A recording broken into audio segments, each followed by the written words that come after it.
Got audio, video, rolling. Hey, here we go. BattleRap.com, a perfect day to die. URL, URL. SRL. Indeed. Introduce yourself.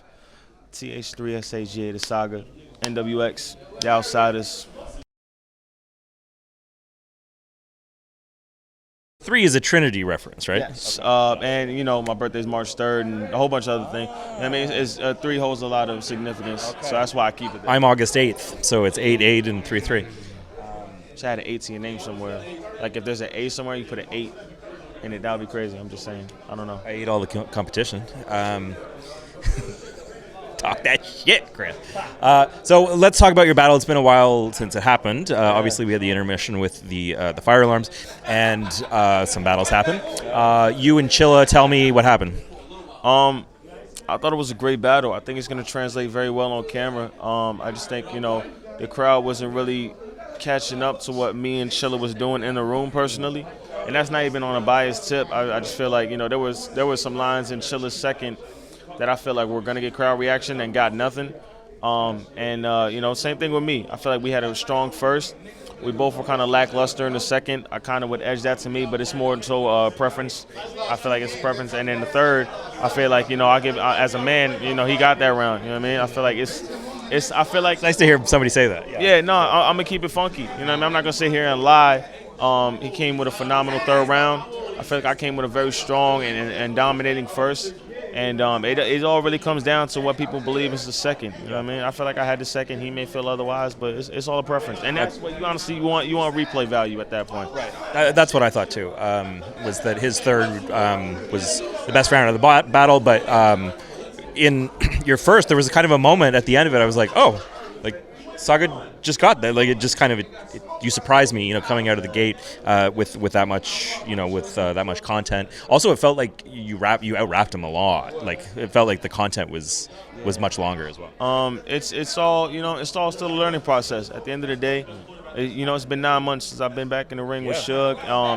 He's been battling left and right. I still have to develop my craft, but I think for the first time coming back and finding pretty much who I am and how I should approach a battle, I think the first round showed potential towards what you can see more of, definitely in early 2016.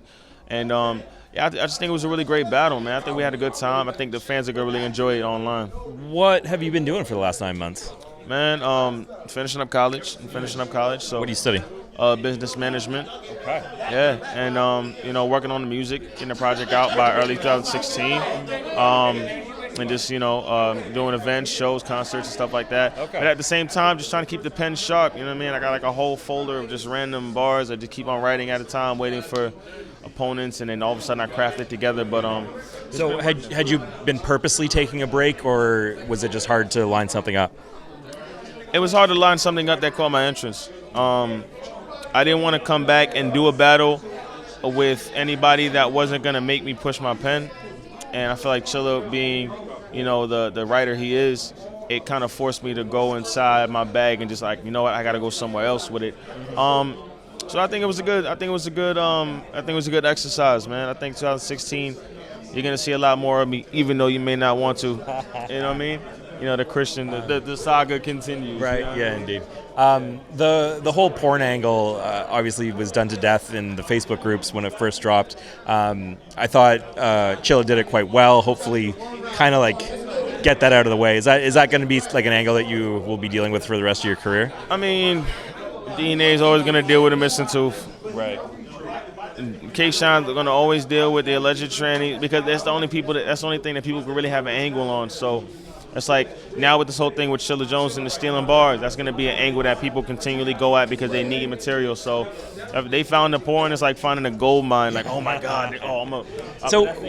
Have you explained where you recorded that, or when that was from, or where it came from, or anything like that? It came from promoting my friend Angie Rose's project. She has a song called Unstoppable. And basically, she was asking people to share their testimony. And, it came from, it's more than just pornography. It was just a whole depression thing. And then from that depression, it led to pornography. But I just shortened it and said pornography for the sake of helping her promote the song Unstoppable. And, it just worked out like that. You know what I mean? So, Was it recently? Did that happen? Or because they found like your boy Clip's porno from 8 years ago, and everyone's thinking it was shot last week. Nah, that was this year. That was definitely this year. You didn't watch it though.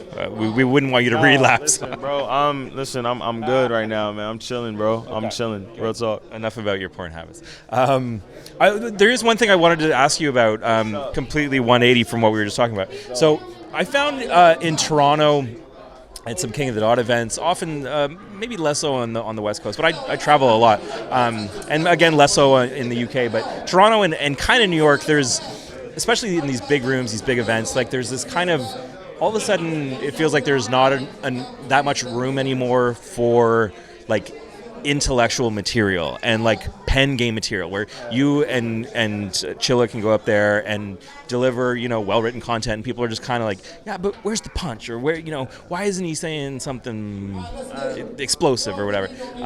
Is that, and I've noticed that in Toronto too, like Soul versus Bender should have been like a really like pen game versus pen game, and it was just like it didn't pop right for that crowd. So yeah, I guess like have you noticed that trend, or is there anything we can do about that? I've noticed that in on the main stages, like you really have to like dumb down your bars a lot. It's not even that the crowd is dumb.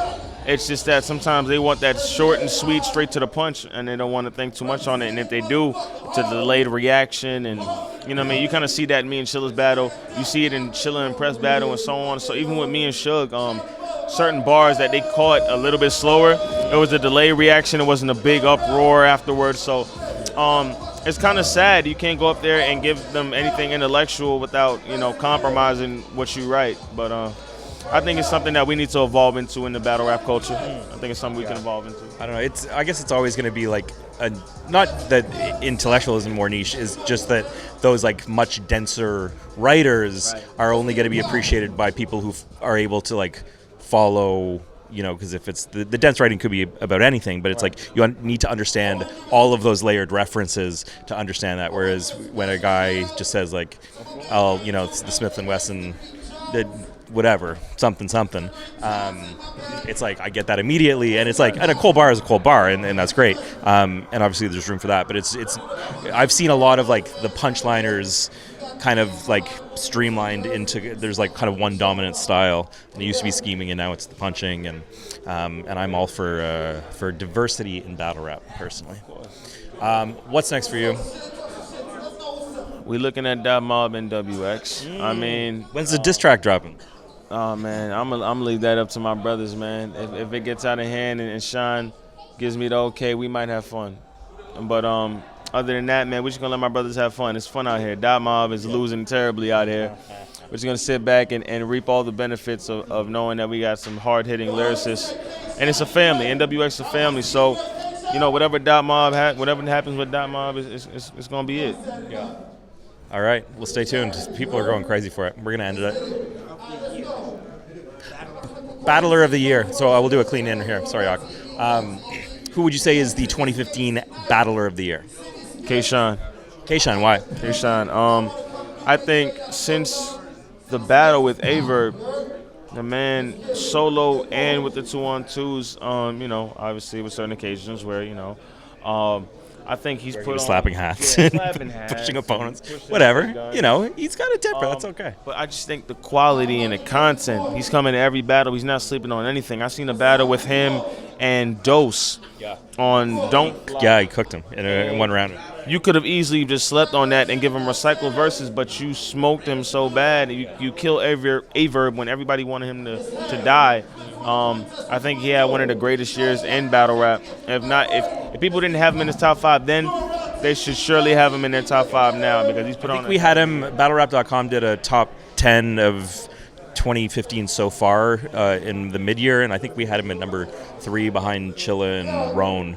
I thought he's had a great year, and I think there were a few 2-on-2 performances where, like, what was it, against Marvin Quest, I thought that he didn't do like DNA was, or I forget exactly what happened, but I remember the Marvin Quest one. So there were a few that he didn't do as well in, but I guess we'll see if he can stamp against X Factor tonight, then that will end him with high momentum, I think. But honestly, when it comes to the whole Shine thing, they remembered it. Honestly, I think they took over 20 battles this year alone, just like 2-on-2s and by themselves. At least they're battling almost every weekend, man. So to be able to come with quality content as much as they have been able to do it, it's just been phenomenal, man. So tip my hats to DNA and K-Shine, man. It's phenomenal for doing what they do. But I definitely got Shine Battler of the Year. Okay. Congratulations, K-Shine. We'll end it there. BattleRap.com. The Saga, Th3 Saga.